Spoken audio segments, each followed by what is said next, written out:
Hello, everyone. Welcome to episode 6 of Tracknowledgement, which is the series where I delve behind the scenes into the production tracks on a Type 4 song. This week, I'm going to be tackling a song called Beat, which was the intro song to our 2008 album, As Is. So, first, some context, some background. To make a very long story short, at the end of '92, I met Tommy Williams and Brian Cantwell. They had their own little thing going, rap group called Type 4. They had a bunch of stuff written, but didn't really have a studio. And I had time, they had time. Everyone else was growing up when we decided not to, so we just kind of, scissored, apparently, and made a lot of music. So between 93 and 97, we recorded everything that ended up on our first album, Trail Mix, which I have a CD of right there. But we did vinyl releases, and we did cassette releases, another Type 4 Resistance. So we did a bunch of stuff, and all the best of it ended up on our first CD release, Trail Mix, in 1997.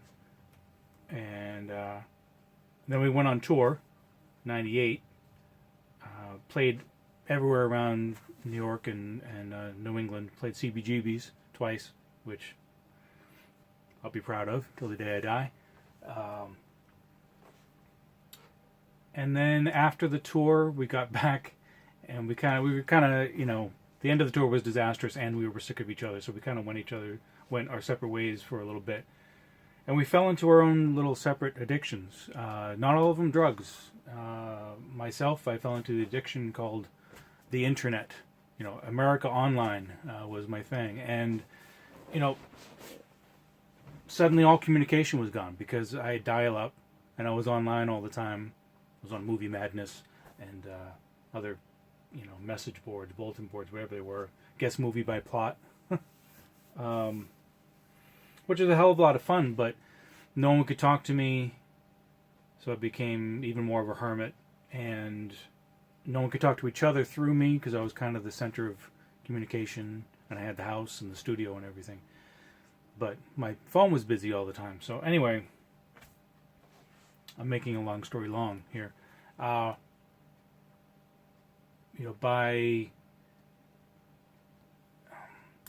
99, 2000, things were pretty bad. The band had kind of split up, really. People had even moved away, and we got enough new songs together to do For Sale, to do a new album, really. But Brian died right around April Fool's Day, 2001, and it was rough, but I had these new songs. I had songs that I had finished with Brian's vocals, and some old stuff that hadn't ended up on Trail Mix, because Trail Mix had initially been planned as a double album, a double CD, and Tom, I think very rightly, thought that's stupid. That's very self-indulgent. No one's going to listen to all this crap. So we scaled it down to one album. But anyway, that stuff ended up on For Sale, which For Sale is kind of brand new songs at the beginning, a whole bunch of filler in the middle, and then brand new songs at the end. And that was that. So that was 2001 that I finished that. But, work on that album, there wasn't any new work on that album had been done. Nothing had been done since 99 or 2000. So Brian died, and Tommy and I didn't really know what to do. Kind of took a while to even look at each other, Took a while to even think about what we were going to do. We got back together. I had my studio stuff in storage, and I ended up moving it to a basement of the comic shop I was working at, which had power. So one day, Tommy and I were just like, let's try something, And I had this stupid little looped up Steezo beat, which is actually Betty LaVette, I think, is the original sample. and I looped that up. Tommy came over. I turned the equipment on, just the bare bones ADATs and a microphone, and Tommy rapped the song "One More" that he had, and we did the choruses. We ended up redoing those vocals, but the choruses were done in that basement. So the choruses you hear in the final version of "One More" were done. They were the first things that we had done where we were kind of looking at each other like, can we even do this? One of the problems was that, I know this is a long story, Type 4 fans should be interested though. So one of the things that was tough was with Tommy and Brian rapping back and forth. They could write whatever they wanted because they knew the other person would come in and finish lines, and so they could grab breaths and stuff. It was very symbiotic. I have tapes and tapes and tapes of them recording, both audio and videotapes of them recording, and you can see their process where one of them will have something and they'll da da da da da, and they'll go to a point where they'll be like, okay, you take that word, you take that line, like Heidi Fleiss is a notorious thing that Tommy couldn't get right. Anyway, but Brian was gone, so we had to figure out how we're going to do this, and so One More was a tentative first step to see, could we even record, would there be Type 4, and honestly, right around that same time was like, 2004. We took a few years off, really, 2003, 2004. And Tommy was still having his struggles, so he was coming and going. But we met Bill, and he was really inspiring. He like saved us, really. He met Tommy and just kind of pulled him up and said, you guys are amazing. I'm a Type 4 fan, and I'm a DJ. I got your stuff on skunk.com. He was amazing. So he just saved us, put us back together. Made us feel relevant again as a fan first, and then as a DJ, and then eventually as a producer. So,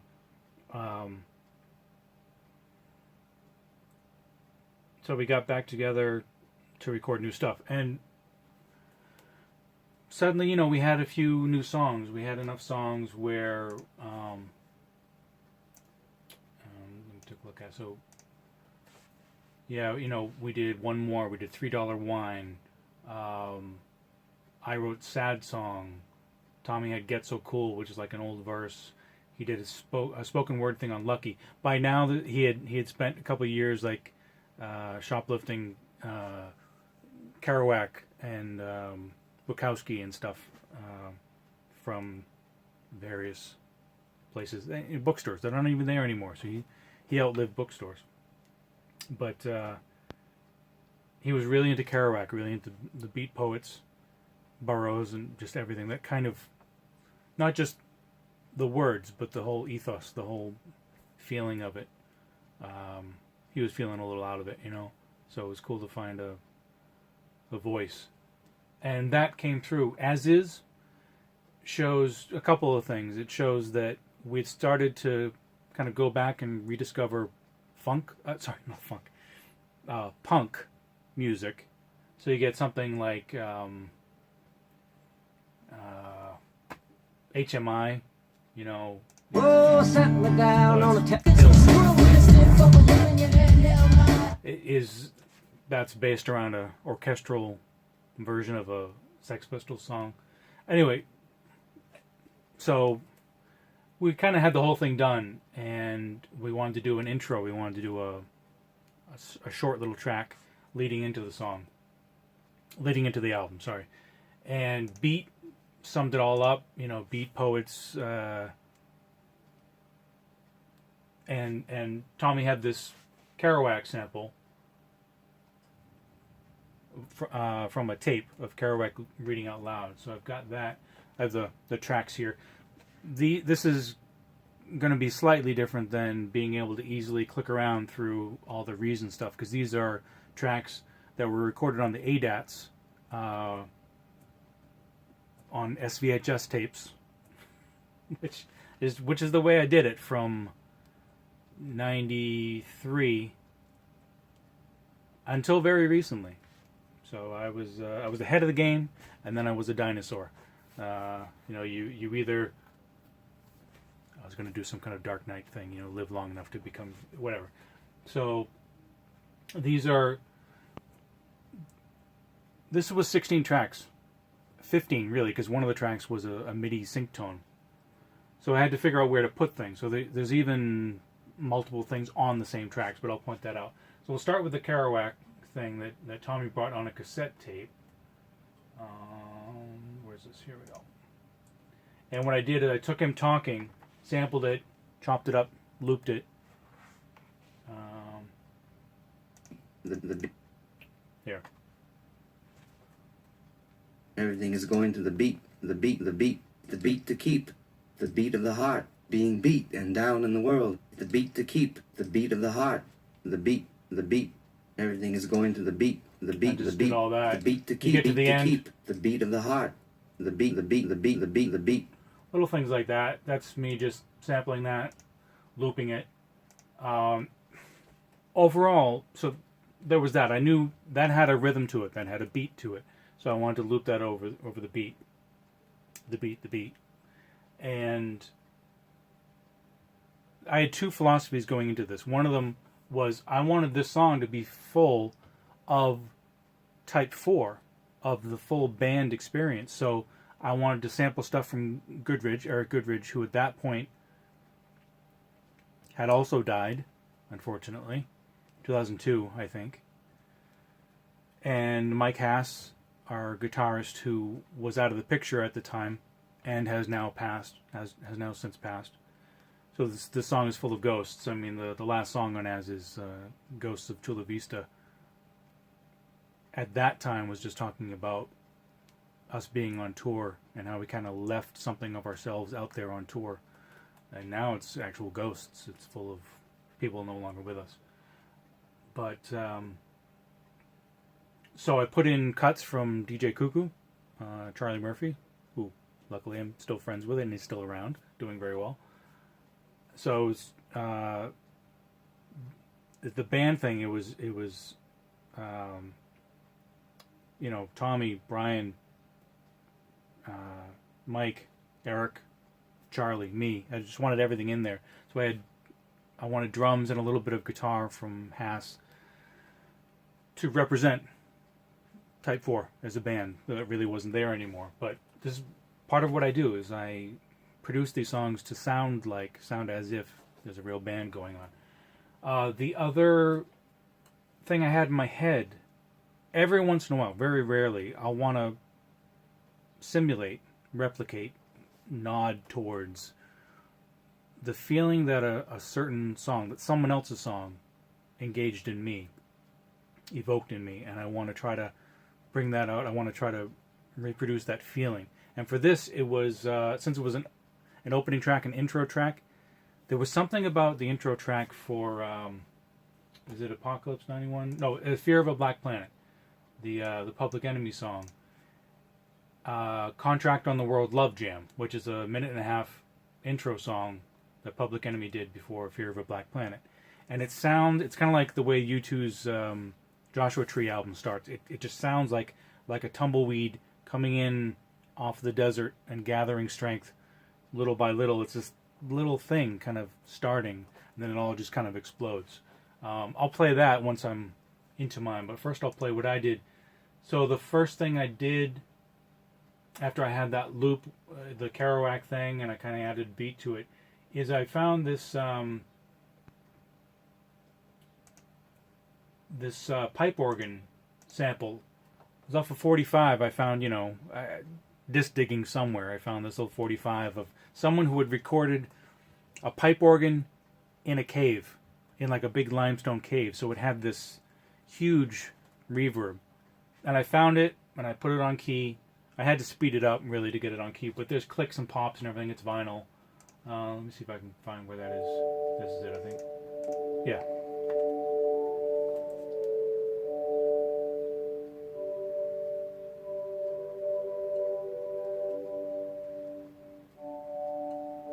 Looped.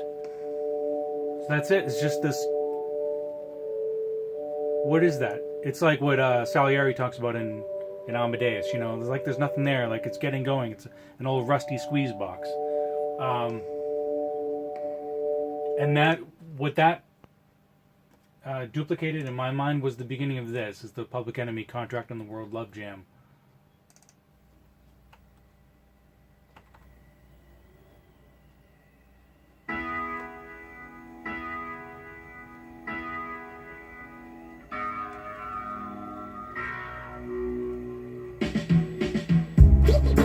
So that's Public Enemy.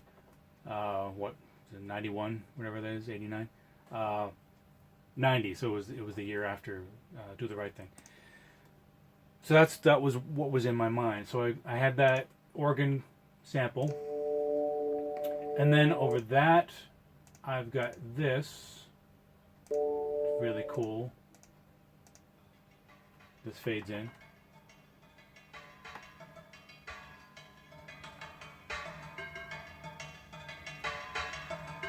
And what this is off a cassette that I ended up with. That's Eric Goodridge, our late partner. He did a whole tape of him he set up folding chairs and pots and pans and just went at them with drumsticks. This is him, pots and pans and a folding chair.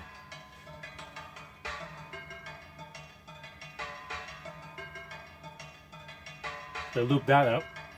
There was also another thing I always wanted to use, similar to that, is from this old sound effects cassette that I had. It's the sound of a Chinese New Year like parade. Let me find that.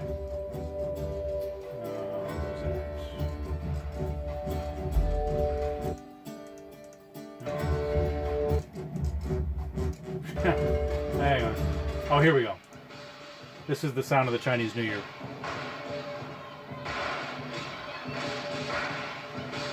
That has a beat to it.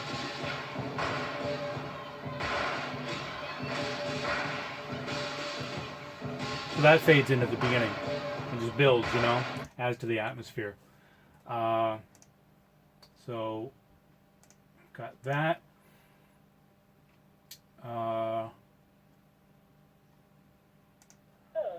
What is... Sorry. So we have, him playing the pots and pans and folding chair. I added in a bass line from my synthesizer. Really simple. Just following the notes. There's a point in the song where it gets more syncopated. It's not really EQ'd properly. It sounds like a bit like a fart right now, but I wanted there. See, on bass line, sometimes you want there to be a little high, a little fuzz to it, so a little harmonics. You can actually hear the note instead of just feeling it way down below. That's the advantage of having an actual, real bass guitar, or a really good sample of a bass guitar, is you get those harmonics, you get those high notes where you can hear the melody of the bass line while still getting the kick of it, the rumble. On a synthesizer, it's tougher because often you just have the low note and that's about it. All right, let's move on. See what else we have. Along with Good Rolls stuff, I sampled this.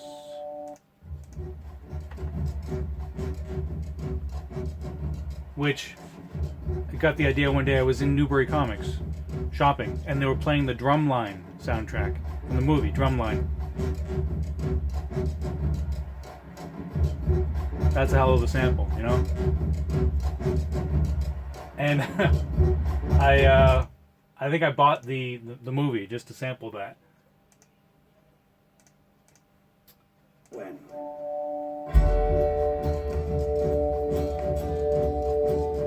There's the organ, the guitar here, the guitar and piano.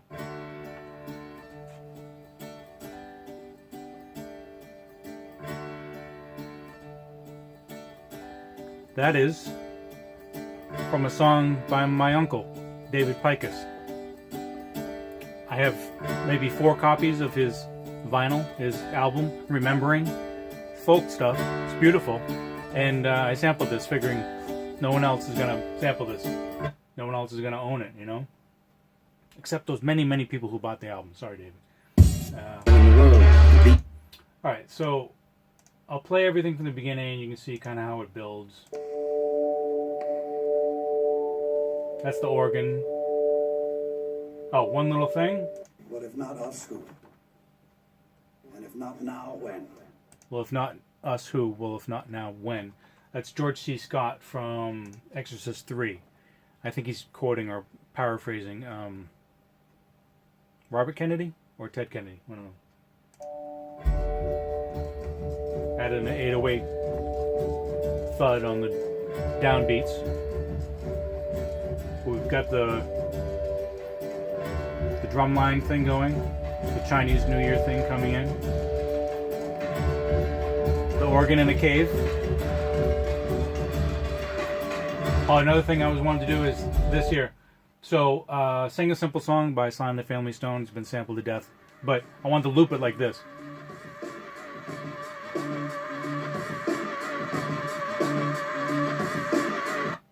You can just have that go forever. You can have Sly just tearing his voice out for 20 minutes straight if you want. Just that, you know? And I found if you loop that just right, just comes in together. And what I did is I faded it in up to the downbeat. Right up to the downbeat and then cut it out. It's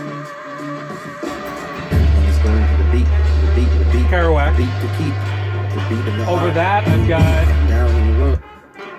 this, another sample a lot of people have used, but I use it really, really slow, and in with the music, it worked really well. It's the Apache. I think it's Apache. The beat, and it's going to the beat, the beat, So the Kerouac, beat, the beat to keep, the beat of the heart, being beat and down in Apache. the world, the beat to keep.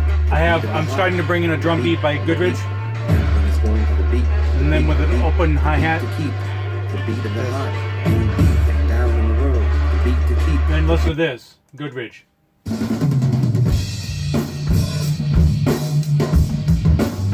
That's the beat.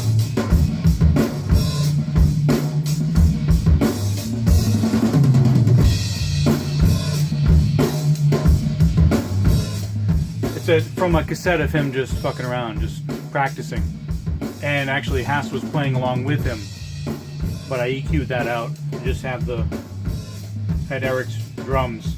This is him just romping on the set. The best drummer we knew. Most talented musician we knew, on the drums. He was a talented musician.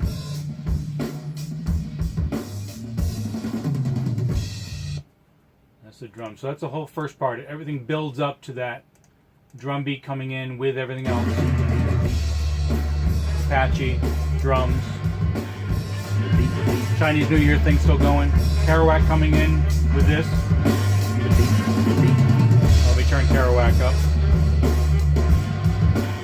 The beat, Sly coming in. being beat and down in the world, the beat, everything is going to the beat, the beat, the beat to keep. Bass line going, rumbling really. Just playing long notes.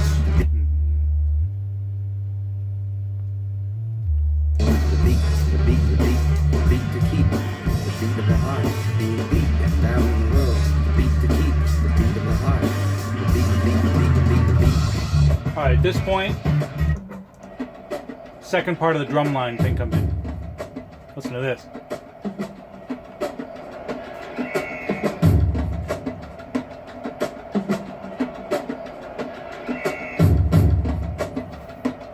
That's cool. Over that, I've got this, which is Eric and Mike playing, fucking around, goofing around. I looped it.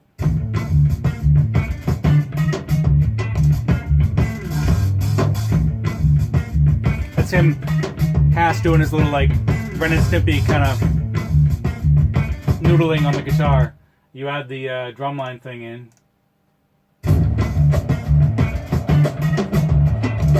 Kerouac. The beat, the beat. I had a little echo cut keep, there. the beat of the heart. And that's Charlie. That's DJ Kuko. I sampled him cutting. I have more of his cuts later in the song, but at this point, it's this. Just echoed, that's it.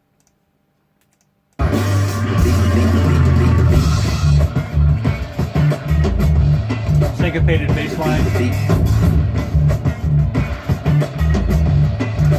The beat. The beat. The beat. The beat. Overall, this, Beat. bring the main drums back in. The beat. The beat. Oh, It's going to the beat. listen how the main drums come back in. This is Goodrich. It's from the same session of him just fucking around on the drums. Those hi-hats.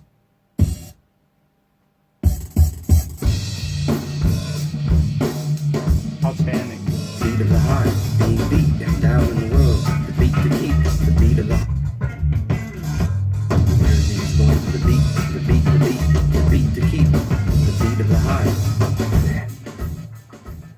In that silence. I cut everything out for a moment, and since it is silence, I have a sample from Amadeus. Salieri, played by F. Murray Abraham, saying, and then in that silence, music. And as it says music, I kind of switch the tone. I bring in these piano chords, which I'll play for you. I can find which are the pianos. The beat to keep, the beat of the heart. In that silence. Music.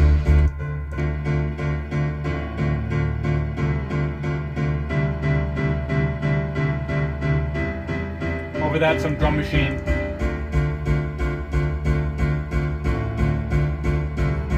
And bass.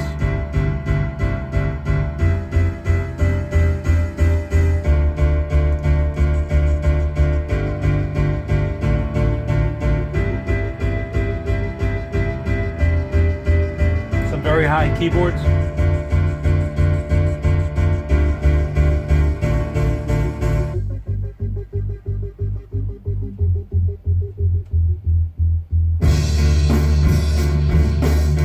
Drums back in.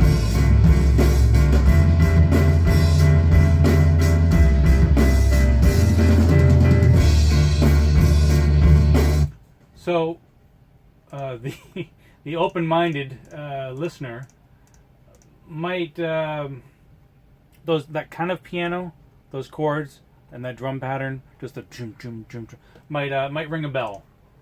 Music.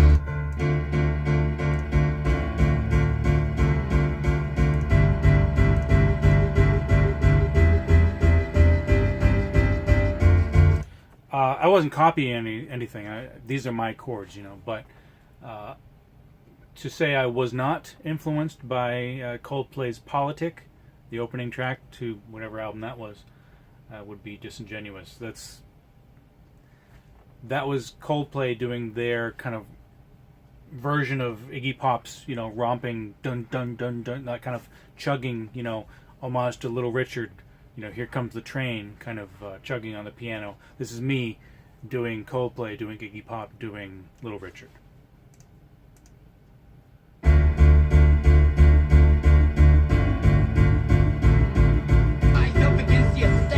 Oh, all right. And over that, I've got... Music.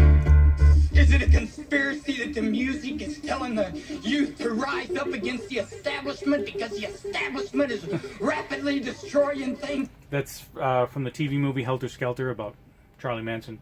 That is Steve Railsback typecasting himself forever as the crazy weirdo.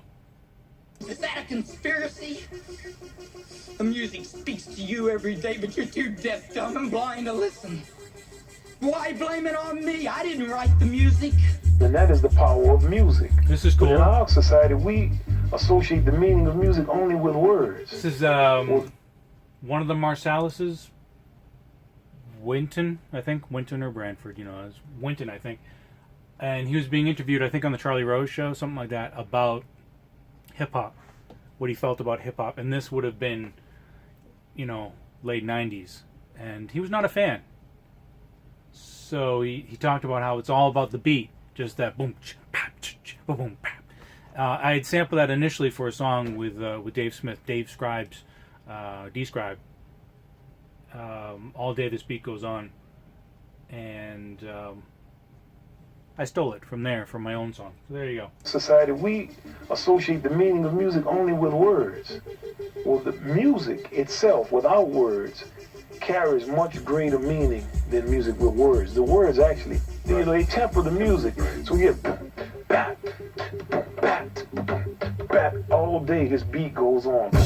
Bap, boom, bap, boom, bap. Looped up him beatboxing. Bap, boom, bap, boom, bap. All day this beat goes on. Bap, I just taped that off the TV bap, boom, bap. and looped him up making fun of rap music because fuck you, Marcellus.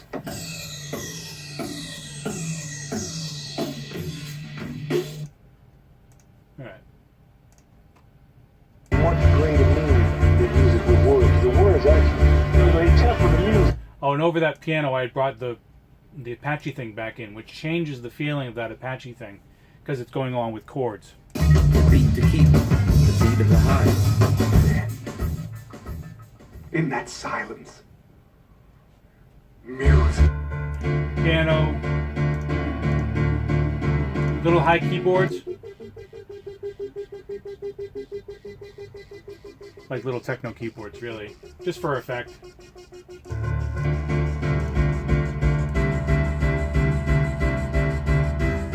The Apache thing.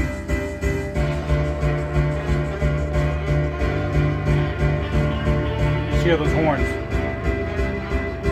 They play along with the melody. Words. The words actually.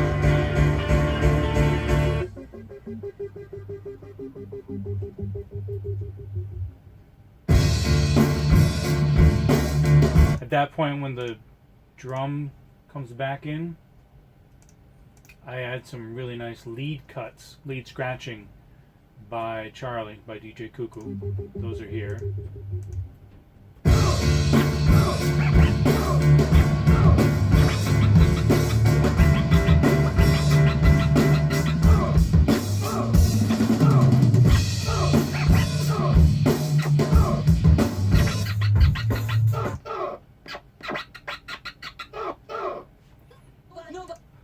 Not even sure where that's from. I think I just had this tape of Charlie fooling around.